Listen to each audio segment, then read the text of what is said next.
Ma'am Lynn, siguro kasi medyo shaky pa po si Ma'am Mia, no? Talagang grabe po yung trauma na kanyang naranasan. Nakita naman natin sa pagde-describe niya kanina.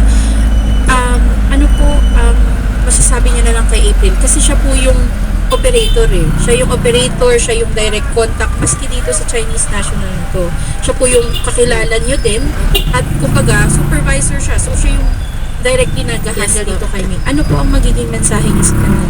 Yun po sana, April, kung pwede sana, humarap ka sa amin, pati yung sabihin mo rin sa mga boss mo na para makipagtulungan din sila madakip kagad yung suspect. Kasi kayo mismong may contact talaga sa suspect para mapabilis na po tong kaso na to.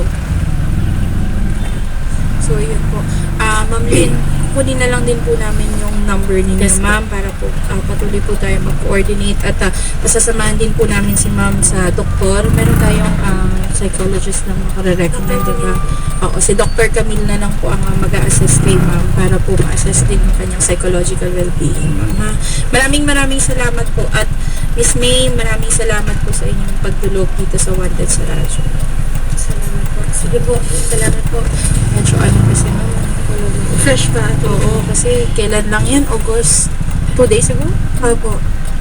And, attorney, if may tatanungin naman po sa comment section, liable din po ba si Ma'am Lynn dito sa case? Kasi kaya po napasok sa ganitong trabaho si alias May dahil po si Ma'am Lynn na nandito nga po katabi niya ang nagpasok sa kanya sa ganun. Well, ang depensa niya lang attorney is hindi niya naman po alam na. Oo.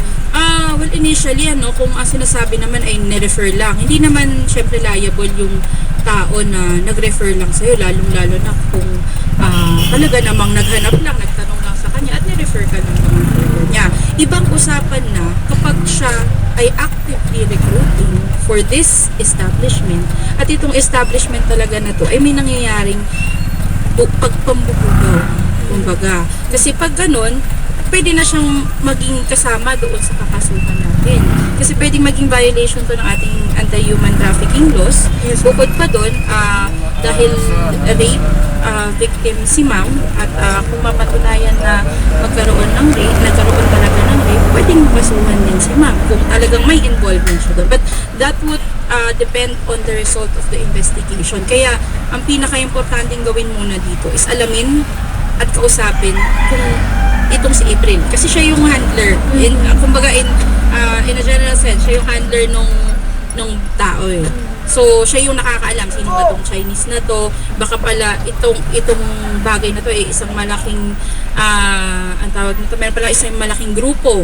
Ganun pala yung nangyayari. So, hindi natin malalaman hanggat makausap natin si April at makapag-conduct ng tamang investigasyon itong Manila Police District. So, depende po yan. Okay, salamat po. And newsweek po na po tayo, attorney, at magbabalik po ang Wanted sa radyo. And meron po kaming natanggap na good news mula po sa aming pinagkakatiwalaang sources. 10 pinaghihinalaan po na money mules ang sinampahan ng magkakahiwalay na criminal cases sa Cavite at Manila po ng isa sa mga nangungunang bangko sa Pilipinas kamakailan. Patunay po na hindi tumitigil sa paghahanap ng paraan ang nasabing bangko para mahuli ang mga fraudsters na walang tigil sa panloloko ng mga bank customers. Money mule po ang tawag sa mga taong nagpapagamit ng kanilang bank account o debit card sa mga scammer para sa illegal na gawain. Ginagamit ng mga scammer ang account ng money mule para matransfer po ang pera na nakuha po sa illegal na paraan. Karaniwang style o modus ng scammer ang pag-aalok ng bayad kapalit po ng access sa bank account, passbook o debit ng isang account holder. Ayon sa aming sources, puro babae ang sinampahan ng kaso ng bangko at patuloy itong iniimbestigahan para mahuli at masugpo ang illegal na gawain ito. Sa ilalim po ng Republic Act 9160 o Anti-Money Laundering Act of 2001, ang mga money mules ay maaaring parusahan ng hanggang sa 7 taong pagkakakulong at patawan ng penalty na aabot sa 3 milyong piso. And ang bahagi nito mga kapatid ay hatidin po sa atin ng Orofan. Kung bibili po kayo ng home appliances Orphan po dapat nasa una nating listahan at Federal Tires. Tumawag po sa 8772-0000 para mahanap po ang pinakamalapit na federal na tindahan. And barley, feel amazing with Amazing Pure Organic Barley at bumili na po ng Amazing Pure Organic Barley sa lahat po ng lehitimong IM distributors. And Promag 300 and Lana 300 po natin, and yung Promag 300 Magnesium Soap.